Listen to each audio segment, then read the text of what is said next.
Ya kesehatan itu kan milik Tuhan, bukan milik kita atau milik dokter, milik Tuhan. Ya kita banyak berdoa aja. Ini resep sangat manjur ini saya kira Pak Wali. Ketenangan itu kalau di ajaran kitab suci kita kan Alkitab bilang hati yang gembira adalah obat. Hati yang gembira adalah obat ya. Assalamualaikum warahmatullahi wabarakatuh. Selamat siang, salam sejahtera untuk kita semua. Tribuners, saya Jumadi Mapanganto, wartawan Tribun Manado. Saat ini bersama Wali Kota Bitung terpilih, Bapak Maurice Mantiri, dan kami berada di rumah pribadi beliau di Kota Bitung. Di dekat kami ini ada sungai, ini sangat enak sekali berada di rumah beliau. Nah, kita akan bincang-bincang tentang apa sih kegiatan keseharian Pak Wali terpilih menanti beberapa hari ke depan yang akan dilantik sebagai Wali Kota Bitung. Terima kasih Pak Maurice sudah menerima kami. Bagaimana kabar siang ini Pak? Baik sekali, luar biasa. Sudah divaksin Pak? Sudah. Gimana rasanya sudah divaksin? Tidak ada terasa apa-apa, biasa-biasa aja. Begitu. Malah ada terasa lebih nyaman, perasaan lebih enak. Oh gitu. Sudah 2 kali vaksin atau baru 1 kali? Baru 1 kali. Tanggal 1 nanti pas jadi 2 kali. Vaksin kedua ya? Iya. Bagaimana status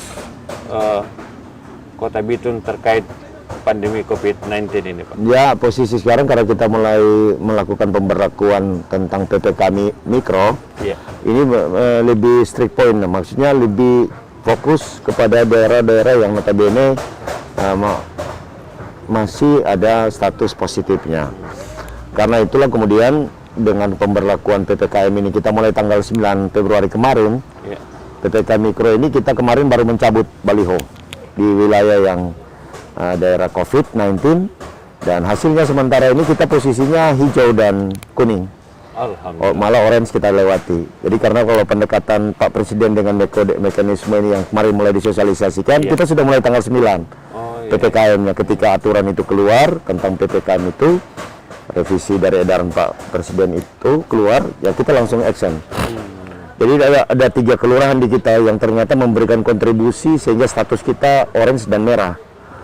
Nah, status orange dan merah ini kan kemudian kita kerjakan baru-baru. Dan kemarin ya syukur, puji Tuhan, hari Senin kemarin kita sudah berhasil mencabut di wilayah Menembo Atas, di Kelurahan Menembo Atas, Kelurahan Giran Atas, dan Giran Indah sudah kembali ke status hijau. Malah ada yang masih hijau dan kuning. Sehingga rata-rata untuk seluruh kota kita sekarang, untuk kalau kita bisa lihat, itu kemarin sempat tercapai kita statusnya hijau dan kuning. Tidak ada orange lagi malah, apalagi merah. Puji Tuhan Pak ya. Ya, karena ini pemberlakuan pembatasan kegiatan masyarakat ini benar-benar efektif karena didesain dan dirancang sendiri oleh rakyat di lingkungan RT itu. Tapi yang paling pokok, suplai data ini yang paling penting. Jadi kita bisa mengetahui penyebarannya, kita bisa mengetahui konsentrasi di mana yang menyebabkan titik merah ini. Sehingga pendekatan penyelesaiannya kita melalui pendekatan sosialisasi, menggerakkan masyarakat di situ bersama-sama TNI dan Polri, ini benar-benar bisa berjalan efektif. Ini kabar baik ini Pak ya. Nah, untuk menjaga ini supaya Bitung tidak masuk zona merah, apa-apa saja yang rutin Pak Wali lakukan terkait dengan masyarakat juga? Memang teladan ada pada kita. Mulai daripada pemimpin-pemimpin di daerah, tidak pemimpin tokoh agama, pemimpin masyarakat. Dia yang harus memang benar-benar kita ngeh dengan persoalan ini. Kalau kita tidak ngeh dengan persoalan ini, maka kita tentu saja akan istilahnya orang bilang cuma besar ngomong, tidak ada kegiatannya akan jadi terhambat. Karena itu dengan pendekatan yang dibuat oleh pemerintah, pemberlakuan pembatasan lokal, tidak lagi lockdown, tapi dengan PPKM ini, ya ini jelas-jelas kita mulai melakukan pendekatan kepada hal yang paling wilayah yang kena dampak langsung. Daerah terkecil ini Pak ya? Biar semua bisa berjalan. Jadi pendekatan recovery kesehatan kita bisa dapat, recovery ekonomi juga bisa dapat. Dua-duanya beriringan jalan Pak ya?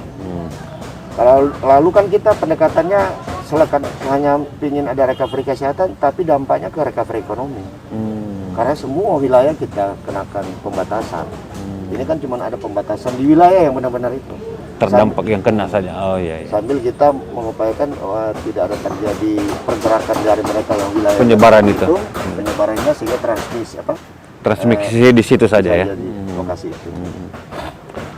Pak Morris, saya lihat tadi datang di sini pagi dan sangat banyak tamu-tamunya Pak Wali. Iya. Memang sudah kebiasaan Pak Wali menerima tamu pagi hari sebelum jam 8 sudah ramai Pak. Iya. Jadi itu sudah kebiasaan dari lama. Oh. Sudah turun, ya istilahnya sudah. Jadi saya tidak mau keluhan masyarakat itu penting untuk kita tangkap dalam rangka kita membantu untuk penentuan kebijakan. Karena mereka itu memberikan informasi tentang prosedur, mekanisme atau layanan yang di lapangan. Walaupun dia datang mengeluh untuk contoh ambil ijazah anak, atau dia mengeluh menyangkut dia sakit tidak ada biaya. Sampai itu juga mereka datang Pak? Datang, minta tolong biaya. Kita kan menerjemahkan itu berarti ada kebijakan yang salah. Fakta dan jelas dia miskin, ya kan? Tapi dia tidak bisa ada biaya. Ada juga yang terlanjur karena dulu katanya orang-orang calon-calon dulu kan janjiin daftarin BPJS gratis. Iya. Akibatnya dia berubah jadi BPJS Mandiri, padahal statusnya dia yang dibayar oleh calon-calon orang politik ini kan rata-rata cuma awal 25.000 itu. Tapi akhirnya dia sudah sulit mau berpindah dari Mandiri, udah status Mandiri karena didaftar kan? Iya. Mandiri ke BPJS pemerintah. Nah ini yang ya dia mendapatkan BPJS Mandiri bukan karena maunya dia, karena awalnya itu didaftar, dibantu daftarin karena demi kepentingan politis. Tapi pada akhirnya itu memberikan dampak yang kepada peserta itu sendiri. Iya. Dia terjebak di BPJS Mandiri. Kalau waktu itu kan pendaftaran murah, tapi maintenance ini, kelanjutannya ini gimana? Padahal dia memang benar-benar miskin. Jadi mulai jam berapa biasanya mereka itu Pak sudah ada? Iya, ada yang dari jam 6 pagi. Jam 6 harus satu-satu kita layani biar bisa kita selesaikan. Saya pikir juga apa yang kita mau kalau sistem berjalan nanti di pemerintahan, saya kan ini intinya tinggal mengevaluasi. Iya. Memikirkan terobosan apa dari fakta realita permasalahan yang dihadapi rakyat di lapangan. Nah, data yang paling valid itu kita dengar langsung dari mereka.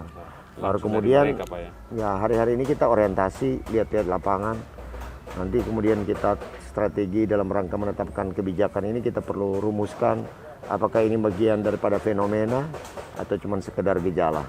Kalau dia fenomena kita harus tetapkan cari strategi yang tepat untuk mengeksekusi persoalan ini. Kalau dia cuma gejala berarti ini kan cuma perubahan kepada oknum tertentu saja. Pak Wali, tadi saya lihat rumahnya Pak Wali ini tidak ada pagar. Oh iya.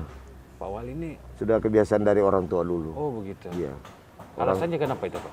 Ya namanya kita lebih mengenal yang namanya pagar-pagar kebersamaan. Apa maksudnya itu ya? Daripada pagar-pagar fisik. Jadi kalau kita ingin membantu keamanan di rumah tangga kita harus lebih baik dengan banyak orang. Itu kita membangun pagar kebersamaan. Daripada kita membangun pagar fisik, kita menjadi manusia individual di dalam tanpa lingkungan. Sehingga kalau ya kita aman sih, karena dia. Tapi seaman apapun kalau hanya pagar fisik tidak mampu memberi rasa aman.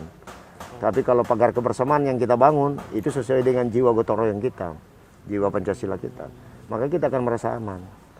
Jadi kalau ada kecurian yang kecil-kecil anggap aja itu biasalah. Itu masih ada orang yang lebih memerlukan. Nanti dilantik sebagai wali kota ya sudah begini. Tidak akan mengubah. Tidak ada mengubah. Sudah begitu karena ini sudah dari orang tua dulu.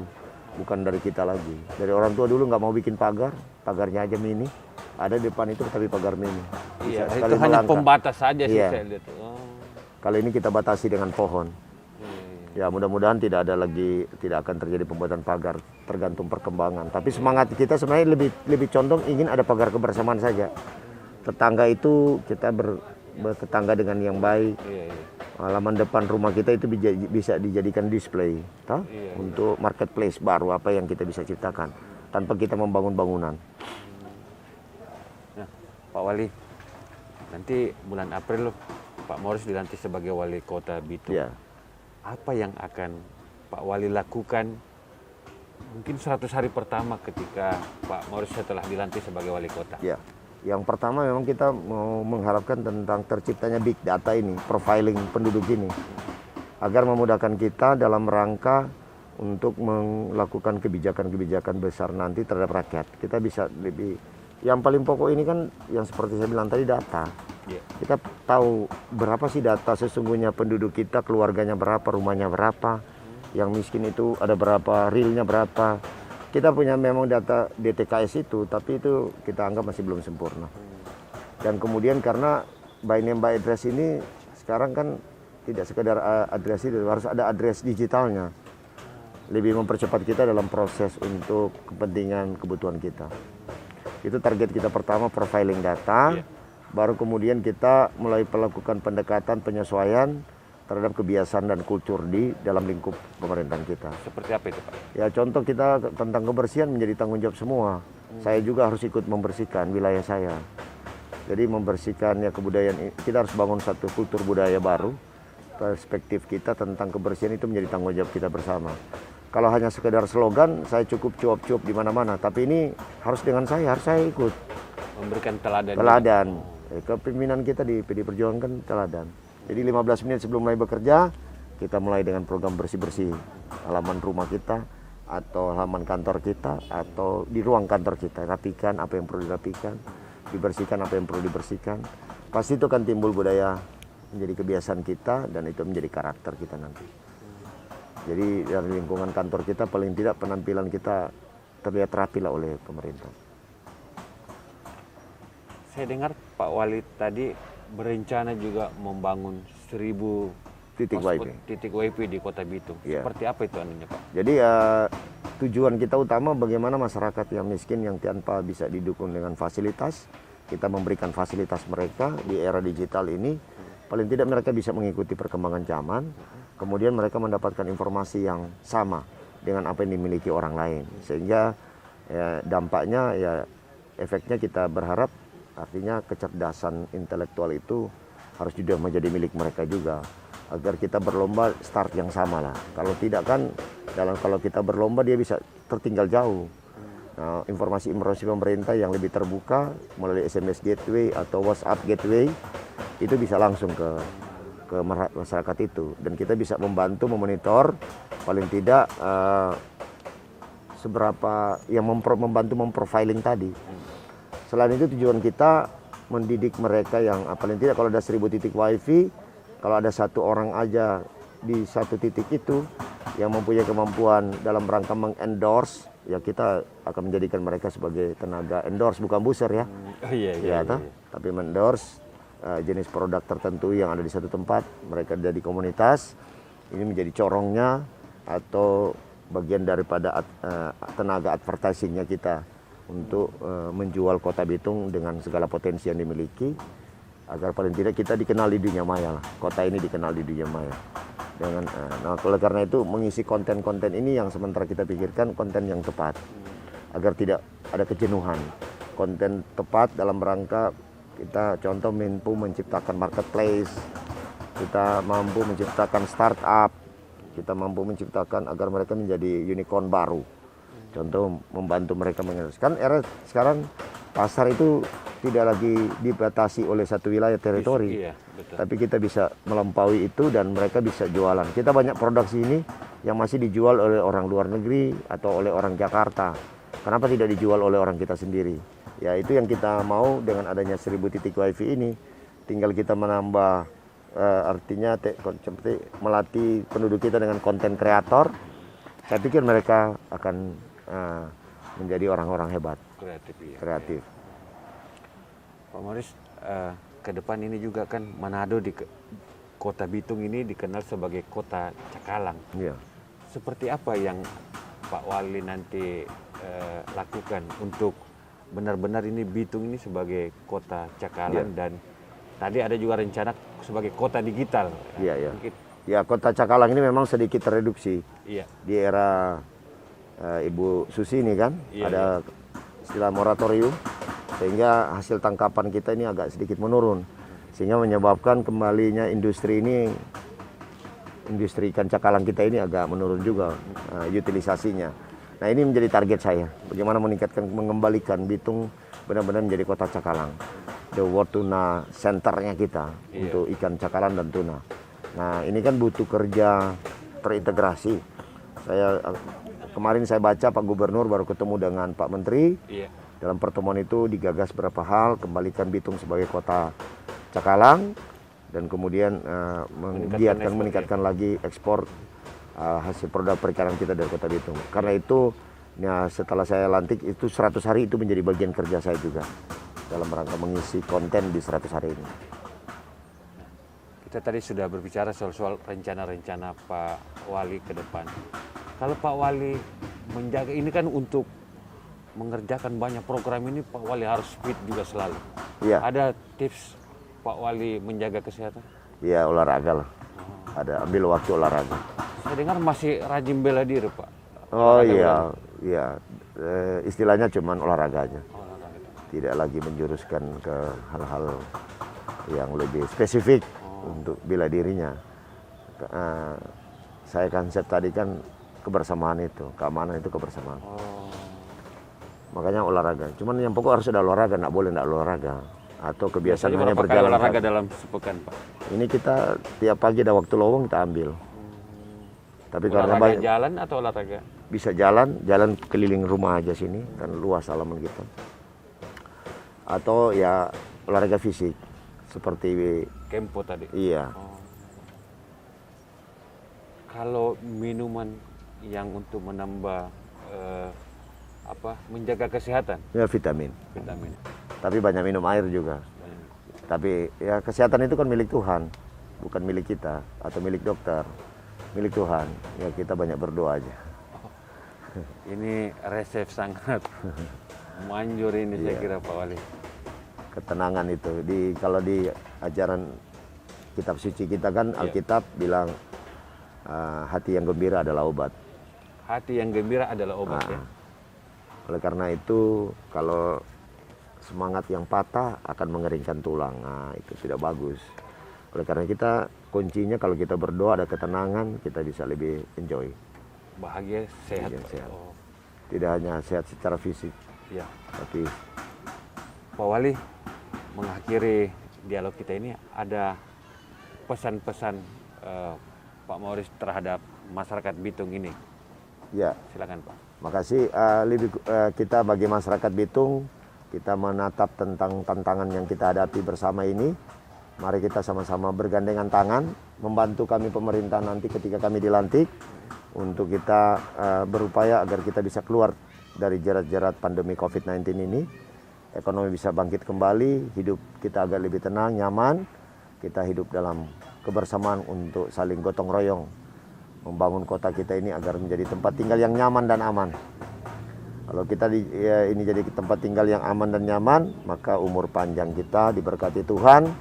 Pasti kita akan mendapatkan cerita panjang tentang keberhasilan kita di kota ini, karena hebatnya rakyat di Bitung ini. Bukan sekedar hebatnya pemimpinnya, tapi hebatnya rakyat yang ada di Bitung. Terima kasih Pak Wali. Terima kasih Tribuners.